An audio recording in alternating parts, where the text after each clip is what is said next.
ஒரு பக்கம் உதயநிதி எனக்கு என் கையில் 100 எம்எல்ஏக்களாவது இருக்கணும், ஸோ 100 எம்எல்ஏக்கள் நான் சொல்கிற ஆளை போடணும்னு கேட்குறாரு. உதாரணமாக சென்னையை எடுத்துக்கிட்டால் வட சென்னைன்னு சொன்னால் சேகர் பாபுவும், இந்த பக்கத்தில் எடுத்துக்கிட்டிங்கன்னா மாசு சாரும் இருக்காங்கன்னா அவர்கள் 2 பேருமே இவரை மதிப்பதில்லை. இதை ஏதாவது சொன்னால் நான் அப்பாட்ட பேசிக்கிறேன் அப்படின்னு சேகர் பாபு சொல்லிடுறாரா? கட்சியின் கட்டுப்பாடு முழுக்க இன்னைக்கு ஒரு பக்கம் உதயநிதி எடுக்க பார்க்கிறார், இன்னொரு பக்கம் இவரும் வந்துட்டு இருக்காரு. யாரு? சூப்பர் சீஃப் மினிஸ்டர் மாப்பிள்ளை சாரும். அவர் தனக்கு எம்பி சீட் அடுத்த மாதம் காலியாகிற ராஜ்யசபால எம்பி சீட் தேனியில் ஏதோ ஒரு ஏலக்காய் எஸ்டேட் வாங்கினதாகவும் அதில் அவரை பிடித்து வைத்து கொண்டார்கள். அப்போ கீர்த்தி பெற்ற ஒரு மதுரை அமைச்சர் தான் போய் காப்பாற்றினார். அப்போ எனக்கு பதவி இல்லைன்னு தான் இப்படி ஆகுது அப்படின்னு சொல்லிட்டு எனக்கும் பதவி வேணும்னு சொல்லி கிச்சன் கேபினட் மூலமாக சூப்பர் சீஃப் மினிஸ்டர் கேட்க அவருக்கு அடுத்த மாதம் பொன்முடியாக இருக்கட்டும், துரைமுருகனாக இருக்கட்டும், அவங்க கல்லூரி பில்டிங்ஸை எடுத்தீங்கன்னா அதெல்லாம் சில 100 கோடிகளுக்கு போகும். ஒரு கல்லூரின்னு சொன்னால் 1 lakh ஸ்கொயர் ஃபீட் இருந்தால் தான் ஹாஸ்டலோடு இருக்கிற பில்டிங் வரும். ஒரு ஸ்கொயர் ஃபீட் 3000 ரூபான்னா நீங்களே கணக்கு போட்டுக்கலாம். ஆனால் இவங்க டிவிஎஸ்சி போட்டிருக்கிற வழக்கு எல்லாமே 1 கோடியே 30 லட்சம் 1.5 கோடி அப்படி தான். இது எல்லாமே அவங்க பேரில் நேரடியாக வாங்கி இருக்கிற சொத்துக்களை மட்டும்தான் கணக்கெடுக்கிறாங்க. அதாவது எம்எல்ஏவாக பதவி இப்போ கண்டெஸ்ட் பண்ணுறப்ப அவங்க தேர்தல் வேட்புமனுவில் என் பேரில் இந்த சொத்து இருக்கு, அமைச்சர் ஆயிட்டு வெளில போய் அடுத்த வேட்புமனுகளை காலத்து நடுவில் இருக்கிற அந்த ஒரு 5 வருஷத்துல மனைவி பேர்லயோ தன் பேர்ல வாங்கின சொத்து மாத்திரம்தான் கணக்கு எடுத்திருக்காங்க. அதாவது திமுக நிலை குலைந்துள்ளதுன்னு தெரியுது. இன்னொரு பக்கம் பெண் நிறுவனம் தான் கேண்டிடேட்டை செலக்ட் பண்ணணும். ஏன்னா 2-3 சர்வே எடுத்து பார்த்துருக்காங்க. அதில் 100க்கும் மேற்பட்ட வேட்பாளர்கள் மிகவும் கஷ்டப்படுறாங்க. அதில் 40-50 பேருக்கு வாய்ப்பே இல்லை. மீதி 50 பேர் டஃப் ஃபைட் கொடுக்குறாங்க. 130 நாளில் ஒரு 30 பேருக்கு தான் ரெடி வாய்ப்பு இருக்குங்கிற அளவுக்கெல்லாம் வருதுன்றப்ப பெண் நிறுவனம் நாங்கள் சொல்கிறோம் அவங்கள போடுங்கன்னா இல்லை, உதயநிதி நான் தான் செலக்ட் பண்ணுவேன்னு வருது.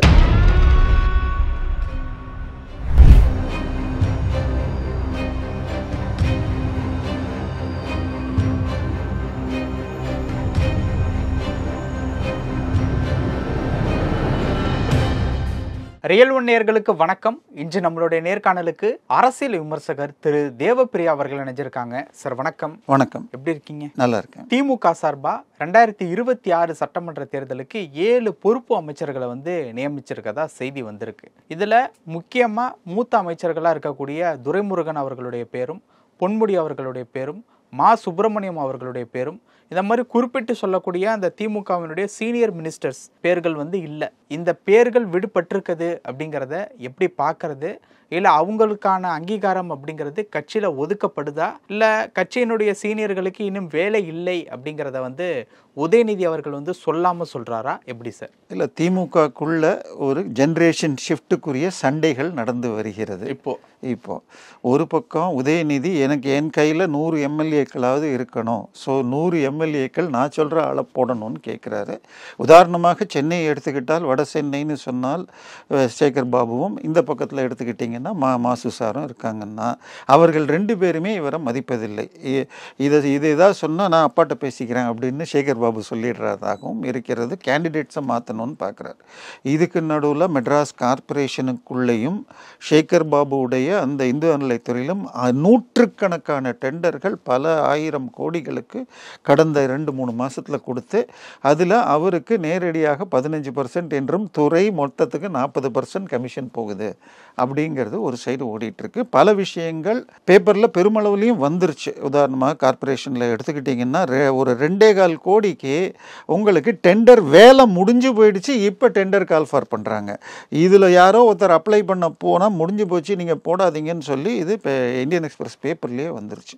இதற்கு அடுத்தது அந்த கக்கூஸ் டெண்டர், அதுக்கப்புறம் டாய்லெட் கையால் அள்ளுவதை தடுப்பதற்கு மத்திய அரசு ஸ்கீமில் எடுத்து போட்ட அந்த வண்டிகள் வாங்கி கொடுக்கறதில்ல காங்கிரஸ் தலைவருக்குள்ள அந்த வழக்கு, அதை இன்றைக்கி சிபிஐ கொண்டு போகிறதுக்கும் அந்த ஒரு ஊடகத்துறை நண்பர் செஞ்சிட்ருக்கார். ஸோ இதில் இப்படி இருக்குன்னு பார்த்தால் இன்னொரு பக்கம் என்ன, சீனியர்கள் பேச்சு ஊழல் எப்படி மாற்றி மாட்டியிருக்காங்க.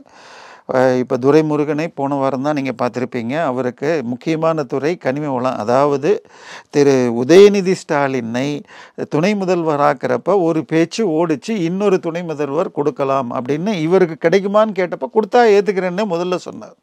ஆனால் ஸ்டாலின் கூப்பிட்டு கேட்டாராம், நீங்கள் இன்னும் உங்களுக்கு துணை முதல்வர் பதவி தருகிறேன், ஆனால் கனிம வளத்தை விட்டு தர வேண்டும் அப்படின்னு கேட்டாங்களாம்.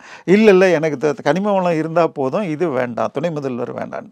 ஆனால் இப்பொழுது அது பிடுங்கப்பட்டிருக்கு, திருப்பி வெறும் சட்டம் கொடுக்கப்பட்டிருக்கு. இப்போ அதில் என்ன காரணம்? இது எல்லாம் பார்த்தா அதுக்கு அடுத்தது பார்த்தீங்கன்னால் கனிம வளத்தில் இப்போ அமைச்சராக யார், ரகுபதி வந்திருக்கார். அவர் புதுக்கோட்டையைச் சேர்ந்தவர்.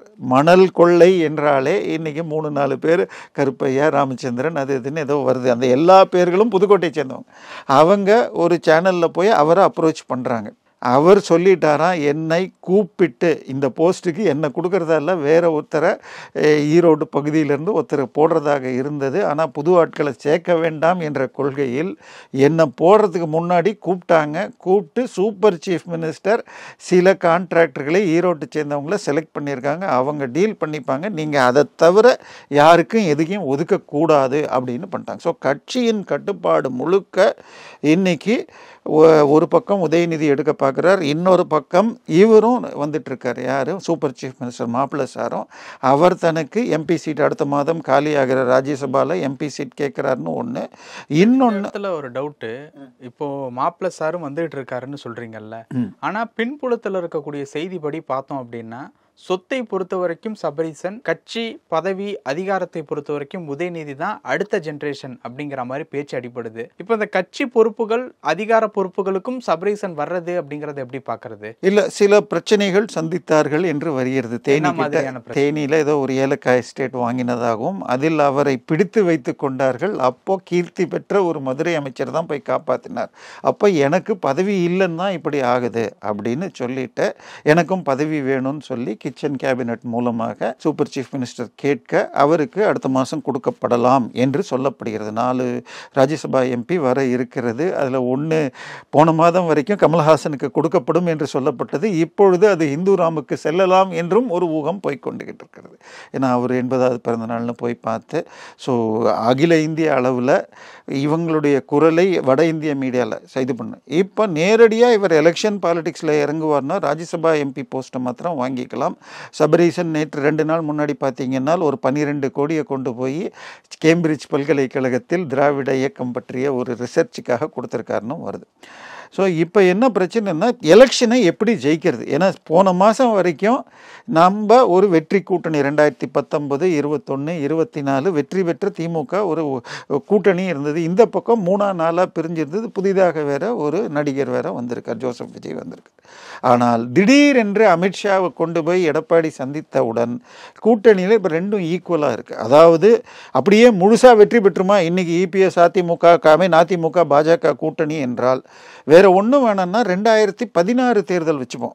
ஒரு கூட்டணி 140 சீட்டு ஜெயிக்குது, இன்னொரு கூட்டணி 80 சீட்டு தான் கிட்டத்தட்ட அந்த நிலைமை. இன்னைக்கு தேதியில் அட்வான்டேஜ் யாருக்கு? ஏன்னா ஆளும் அரசுக்கு எதிர்ப்பான மனநிலை என்றால் இப்போ இந்த கூட்டணிக்கு 145 வந்துடும் எளிதாக. இப்போ பாமக இது விஜயகாந்த் கட்சி இதெல்லாம் தேமுதிகலாம் எங்கே போகுதுங்கிறது டவுட்டாக இருக்குது. ஏன்னா தேமுதிக தெளிவாக எனக்கு எம்பி சீட் சுதீஷ் கொடுக்குறேன்னு நாங்கள் கொடுக்கல அப்படின்னு சொல்லிட்டு இன்னும் இந்த பக்கம் வாய்ப்பு கிடைக்குதான்னு பார்க்குறாங்க. பாமக கருணாநிதி பேரில் ஒரு பல்கலைக்கழகம் வேணும்னு ஒரு கோரிக்கையை வச்சாங்க. முந்தா நேற்று நடந்த மகாபலிபுரம் மாநாட்டிலையும் நமக்கு அந்த 10.5% கிடைக்கணும்னா அது ஸ்டாலினால் மட்டுமே கொடுக்க முடியும்னு ராம்தாஸ் அவர்களே பேசியிருக்காங்க. ஸோ அவர்கள் அங்கே ஒரு அப்ளிகேஷன் போட்டுட்ருக்காங்க, அங்கே சேர முடியுமா திமுகவில்.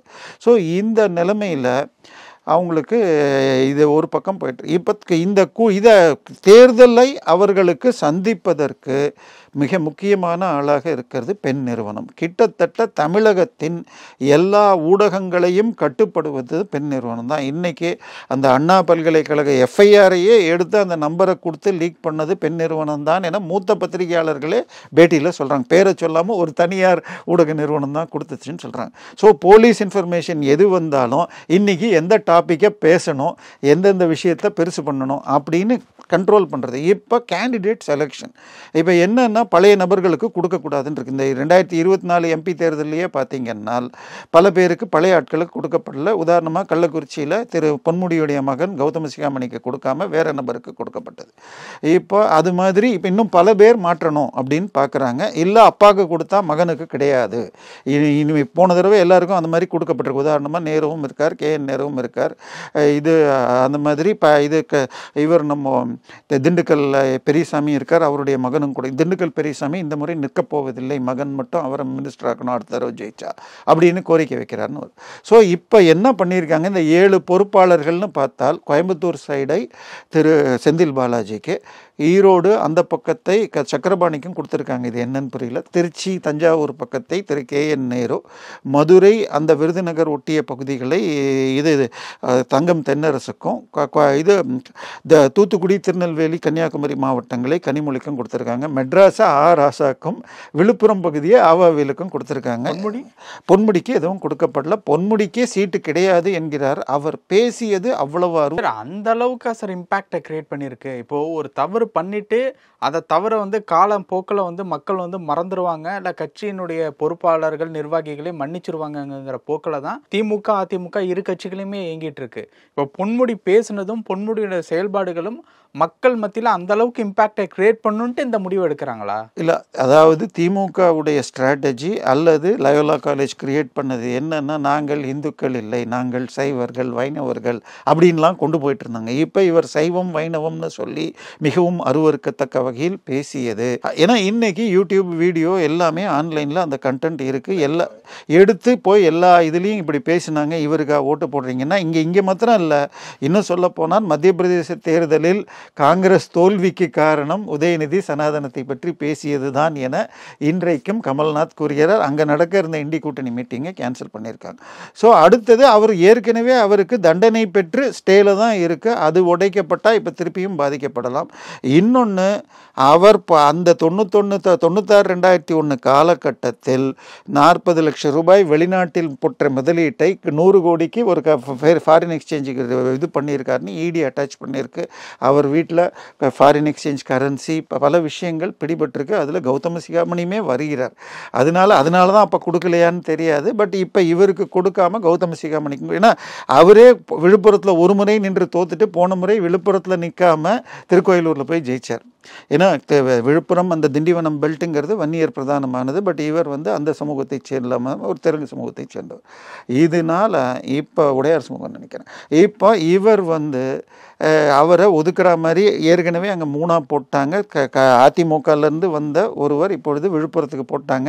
அவர் நேற்றைய தினம் மாநாட்டில் படம் போட்டதில் உதயநிதி ஸ்டாலினுக்கும் உதயநிதிக்கு அடுத்தது ஆவாவேலு போட்டு பொன்முடி படத்தையே போடலை. கிட்டத்தட்ட பொன்முடி மிக நேரடியாக செஞ்சி மஸ்தானை பலமுறை சிறுமைப்படுத்தியிருப்பார். இப்போ அவருக்கு போஸ்ட் கொடுத்தாச்சு. ஏன்னா முஸ்லிம்கள் பெருவாரியாக திமுகக்கு எதிராக இருக்காங்க. ஏன்னா 2 பேர் முதல்ல மினிஸ்டர் கொடுத்தீங்க, அதில் இவரை போட்டால் அவர் எடுக்கிறது, அவரை போட்டால் இவர் எடுக்கிறதுன்னு பண்ணிகிட்டு இருக்கீங்களேன்னு சொன்னோன்னே இப்போ அவருக்கு அந்த இது மாவட்ட செயலாளர் பதவி மாத்திரம் கொடுக்கப்பட்டிருக்கு. ஸோ இந்த அடுத்தது பார்த்திங்கன்னா கிறிஸ்துவர்களும் இவர்கள் பேரில் இருக்காங்கன்னு சொல்லி அவர்களை சமாதானப்படுத்துறதுக்காக மனோ தங்கராஜி உள்ளே வெளியே ஆட்டம் போடுற மாதிரி அவரையே பால்வளத்துறை திருப்பி கொண்டு போகிறது. அதுக்கு அடுத்தது பார்த்திங்கன்னா கண்ணப்பன்கிற அமைச்சரை 4 வருஷத்தில் 5 தடவைக்கு வெவ்வேறு துறையில் போட்டிருக்காங்க. ஒன்று அவர் அன்ஃபிட்னா வெளியில் எடுக்கணும், இல்லை நல்லா பண்ணார்னா ப்ரமோஷன் கொடுக்கணும். திடீர்னு நல்ல துறை, திடீர்னு கேட்ட துறை, திருப்பி நல்ல துறை. இது என்ன பண்ணுறீங்கன்னு, இது ஜெயலலிதாவை திரு கருணாநிதிக்கு விமர்சனம் செய்த விட யார் பதவியில் இருக்கேன்னாலே அன்னைக்கு பேப்பர் நமது எம்ஜிஆர் படித்தா தான் சொல்ல முடியும் அப்படிங்கிற நிலைமைக்கு கிட்டத்தட்ட இங்கே வருதா. இப்போ துரைமுருகன் பேரில் 1க்கு 2 வழக்குகள் இது ரிவர்ஸ் ஆகிருக்கு, டிவிஎஸ்சி எடுக்கணும்னு சொல்லிட்டு. ஸோ அவர் பேரில் கூட அவர் மேலே நேரடியாக இடி வரக்கூடும். நம்மளே அதை பேசியிருக்கோம். அவருடைய ஒரு ஃபேக்ட்ரி மாத்திரம் எடுத்துக்கொண்டால் 1.5 கோடின்னு காட்டினது கிட்டத்தட்ட 15 கோடிக்கு மேலே அன்றைய 2001 வரும்னு பார்த்துருக்கோம். ஸோ இப்போ கதிரானந்த் மேரில் ஏற்கனவே இடி வழக்கு. இதில் எதுலேயுமே பொன்முடியாக இருக்கட்டும், துரைமுருகனாக இருக்கட்டும், அவங்க கல்லூரி பில்டிங்ஸை எடுத்தீங்கன்னா அதெல்லாம் சில 100 கோடிகளுக்கு போகும். ஒரு கல்லூரின்னு சொன்னால் ஒரு 1 லேக் ஸ்கொயர் ஃபீட் இருந்தால் தான் ஹாஸ்டலோடு இருக்கிற பில்டிங் வரும். ஒரு ஸ்கொயர் ஃபீட் 3000 ரூபான்னா நீங்களே கணக்கு போட்டுக்கலாம். ஆனால் இவங்க டிவிஎஸ்சி போட்டிருக்கிற வழக்கு எல்லாமே 1 கோடியே 30 லட்சம், 1.5 கோடி அப்படி தான். இது எல்லாமே அவங்க பேரில் நேரடியாக வாங்கி இருக்கிற சொத்துக்களை மட்டும்தான் கணக்கெடுக்கிறாங்க. அதாவது எம்எல்ஏவாக பதவி இப்போ கண்டெஸ்ட் பண்ணுறப்ப அவங்க தேர்தல் வேட்புமனுவில் என் பேரில் இந்த சொத்து இருக்குது, அமைச்சர் ஆகிட்டு வெளில போய் அடுத்த வேட்புமனுகளை காலத்து நடுவில் இருக்கிற அந்த ஒரு 5 வருஷத்தில் மனைவி பேர்லையோ தன் பேரில் வாங்கின சொத்து மாத்திரம்தான் கணக்கு எடுத்திருக்காங்க. இந்த கல்லூரியெல்லாம் எடுத்தால் எங்கே போய் நிற்கும்னு தெரியாது. ஸோ இப்போ கடந்த 1 வாரத்துக்கு முன்னாடி கர்நாடகாவைச் சேர்ந்த ஒரு முன்னாள் அமைச்சருக்கு 7 ஆண்டு சிறை தண்டனை கொடுக்கப்பட்டிருக்கு. யாருன்னு சொன்னால் ரெட்டி பிரதர்ஸ் எனப்படும். அவர் கனிம வள கொள்ளையில் ஆந்திரா கம்பைன்டு ஆந்திராவாக அப்போ காங்கிரஸில் இருந்த அந்த ஜனார்தன் ரெட்டி கனிம ஊழல் வழக்கில் மாட்டினதுக்கு இப்போ தண்டனை கிடச்சிருக்கு. அவர் கிட்டத்தட்ட நீங்கள் அந்த பெல்லாரியிலிருந்து கடப்பா வரைக்கும் உள்ள அந்த பெல்ட்டில் ரெட்டி பிரதர்ஸ்னால் அப்படி ஒன்று இருந்து இவர் நேரடியாக ஒய்எஸ்ஆர் ரெட்டிக்கும் ஜெகன் ரெட்டிக்கும் நெருக்கமானவர் தான். நானே சில விஷயங்களை அங்கே நெல்லூரில் சந்திச்சிருக்கேன். ஸோ அதனால அப்படிப்பட்டவருக்கே கிடைச்சதுன்னு தான் கனிம வளத்தை துரைமுருகன் வந்து இப்போ எடுத்திருக்காங்க. ஆனால் கனிம வள கொள்ளையில் இது மாதிரி வழக்குன்னு பார்த்தீங்கன்னா நம்ம 4 நாள் முன்னாடிக்கு சகாயம் ஐஏஎஸ்க்கு பாதுகாப்பு இல்லை வரமாட்டேன்னு சொல்லி நீங்கள் பாதுகாப்பு கொடுக்குறீங்களா இல்லை மத்திய பாதுகாப்பு படையை கூப்பிட்டா அப்படின்னு சொல்லி நீதிபதி கேட்டுட்டு அதுக்கப்புறம் வீடியோ கான்ஃபரன்சிங் மூலம் வரலான் இருக்கு. ஸோ இப்போ அவர் கொடுத்துள்ள அந்த வழக்கில் சகாயம் ஐஏஎஸ் கொடுத்ததோட இன்னொருவர் சேர்த்து போட்டதில் நேரடியாக தயாநிதி அழகிரியுடைய மகன் கம்பெனிக்கு 258 கோடிக்குள்ள சொத்துக்களை இடி முடக்கியிருக்கு. இடி அப்பீலில் ஒரு மாறுபட்ட தீர்ப்பு 2 நீதிபதிகள் திருப்பி கீழ் நீதிமன்றம் விசாரிக்கணும் என்றும் இன்னொரு நீதிபதி இடி ப்ரொசீட் பண்ண இப்போ 3வது நீதிபதிக்கு போகும். ஸோ இப்போ இந்த வழக்கெல்லாம் 2001 வழக்கில் பிஜேபியை சேர்ந்த ஒரு முக்கிய நபருக்கு 7 ஆண்டு இன்னைக்கும் பெல்லாரின்னாலே ரெட்டி சகோதரர்கள் தாங்கிற அந்த அவங்களுக்கு கிடைக்குதுன்னால் துரைமுருகனோ பொன்முடியோ வேறு யாரோ ஒன்றுமே கிடையாது. பிஜேபியை பொறுத்த வரைக்கும் வழக்குகளை அவர்கள் சில ரொம்ப ரேரஸ்ட் ஆஃப் ரேர் கேஸில் தள்ளி வைக்கலாம். அஜித் பவார் போன மீதி எந்த வழக்குகளையும் அதை உடைக்கிறதுன்னு பண்ண மாட்டாங்க. இப்போ என்னுடைய இன்னைக்கு காலையில் ஒரு வீடியோ பார்த்தேன். நம்ம பேசினது மற்றதெல்லாம் எடுத்துகிட்டு ஒரு சுட்டி காட்டிருக்காங்க. இப்போ துரைமுருகன் வீட்டில் 2019 தேர்தல் அப்போ பிடிபட்ட கேஷ், அதாவது துரைமுருகன் ஒரு சிமெண்ட் கோடவுனில் பிடிபட்டதில் கிட்டத்தட்ட 13 கோடி ரூபா 200 ரூபா நோட்டு கட்டாவே பிடிபட்டது. அது தவிர பக்கத்தில் கவராக போட்டு இந்த தெரு இந்த வீட்டுக்கு இவ்வளோ பணம் இல்லாமல் கவர்களே பிடிபட்டது. அந்த தேர்தலே கவுண்டர்மெண்ட் ஆச்சு. ஆனால் துரைமுருகன் அன்னைக்கு பொருளாளர். ஸோ திமுகவுடைய காசு கட்சி காசுன்னு சொன்னால் திமுகவே எலெக்ஷனில் நிற்க முடியாமல் போயிடுமான்னு சொல்லிட்டு ஆர்எஸ் பாரதியும் டிஆர் பாலுவும் சேர்ந்து துரைமுருகன் கதிரானந்தின் அப்பா துரைமுருகன் வேறு, திமுகவின் பொருளாளர் துரைமுருகன் வேறுன்னே கோர்ட்டில் அஃபிடவிட் கொடுத்துருக்காங்க. இப்போ துரைமுருகன் சட்டத்துறை அமைச்சராக 2006-11 காலகட்டத்தில் எந்தெந்த வழக்கெல்லாம் க்ளோஸ் பண்ணாங்களோ டிவிஎஸ்சியில் அந்த வழக்கெல்லாம் இப்போ ரிவர்ஸ் ஆகிருக்கு. இந்த ஆட்சியில் வேலூரில் பொன்முடி இருந்த விழுப்புரத்தில் இருந்த பொன்முடி வழக்கு வேலூர் கொண்டு போய் முடித்தாங்க.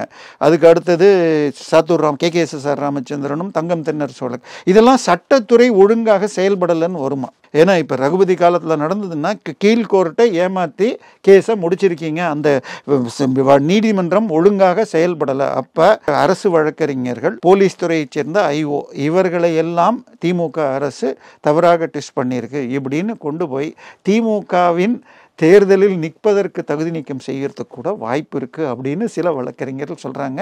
பட் இந்தியாவின் வழக்குகள் அவ்வளோ வேகமாக போகும். இந்த ஒரு விஷயத்தை தான் இப்போ இந்த பொறுப்பு அமைச்சர்களாக துரைமுருகன் பொன்முடி வரல அப்படிங்கிறத உணர்த்துதா? ஆமாம், ஏன்னா இந்த 6-7 பேரில் மூத்தவர்கள் எனக்கு இதில் பொன்முடியை தாண்டி ஆச்சரியம் சேகர் பாபு சென்னையை சேர்ந்த யாருக்குமே கொடுக்கல, உதயநிதிக்கும் கொடுக்கல. அந்த பக்கம் பார்த்தீங்கன்னா கனிமொழியும் இதில் சேர்த்துட்டாங்க. அதாவது அடுத்த தலைமை போஸ்ட்டுக்கு அவர் இல்லைங்கிற மாதிரி அவரை 7ல் 1ன்னு பண்ணியிருக்காங்களான்னு ஒரு இதுவும் வருகிறது. அதனால் இது ரொம்பவும் அதாவது திமுக நிலை குலைந்துள்ளதுன்னு தெரியுது. இன்னொரு பக்கம் பெண் நிறுவனம்தான் கேண்டிடேட்டை செலக்ட் பண்ணணும். ஏன்னா 2-3 சர்வே எடுத்து பார்த்துருக்காங்க. அதில் 100க்கும் மேற்பட்ட வேட்பாளர்கள் மிகவும் கஷ்டப்படுறாங்க. அதில் 40-50 பேருக்கு வாய்ப்பே இல்லை. மீதி 50 பேர் டஃப் ஃபைட் கொடுக்குறாங்க. 130 நாளில் ஒரு 30 பேருக்கு தான் ரெடி வாய்ப்பு இருக்குங்கிற அளவுக்கெல்லாம் வருதுன்றப்ப பெண் நிறுவனம் நாங்கள் சொல்கிறோம் அவங்கள போடுங்கன்னா இல்லை, உதயநிதி நான் தான் செலக்ட் பண்ணுவேன்னு வருது. இதுக்குள்ளே அங்கே ஃபேமிலிக்குள்ளே கண்டெஸ்ட் இருக்குது. இதனால தான் நான் தான் முடிவு பண்ணுவேன்னு அந்த இதில் பேசினார். யாரும் இது பண்ண வேணாம், ஏன்னா உதயநிதி கழட்டி விட்டுருவாரான்னு வந்தப்போ ஸ்டாலின் தலைமை நாங்கள் தான் முடிவு செய்வோம்னு ஒரு சமிகை கொடுத்தார். இப்போ அதுக்கு தான் 7 பொறுப்பாளரில் போட்டிருக்காங்க. இந்த ஜென்ரேஷன் ஷிஃப்டில் திமுக இன்றைய நிலையில் ஒரு பக்கம் ஸ்டாலின் அதிமுகவோடு விஜய் சேரலாம் என்று ஒரு பக்கம் ஓட்டிக்கிட்டு இருக்காங்க, இன்னொரு பக்கம் திரு சீமான் சேரலான் இருக்கு. என்னை பொறுத்த வரைக்கும் விஜய் சேருவார் என்பதை விட சீமான் சேருவதற்கு வாய்ப்பு இருக்கு. அதில் ரெண்டில் யார் ஒருவர் சேர்ந்தாலும் இந்த அதிமுக பாஜக கூட்டணி 175 180 ஒட்டி போயிடும். அதில் பாமகவோ இல்லை தேமுதிக இருந்தால் 200 கூட போயிடும். ஸோ இதை கண்ட்ரோல் பண்ணுறதுக்கு money plays a very big role. ஒரு தொகுதிக்கு 50 70 கோடி சாதா தொகுதிக்கும், 100 200 கோடி விஐபி தொகுதிக்கும், 500 கோடி வரை விவிஐபி தொகுதிக்கும் என டிஎம்கே ஆல்ரெடி மூவ் பண்ண நகர்த்திருச்சுன்னு செய்திகள் வருகிறது. பல விஷயங்கள் பகிர்ந்துக்கிட்டீங்க. நேரத்துக்கு ரொம்ப நன்றி.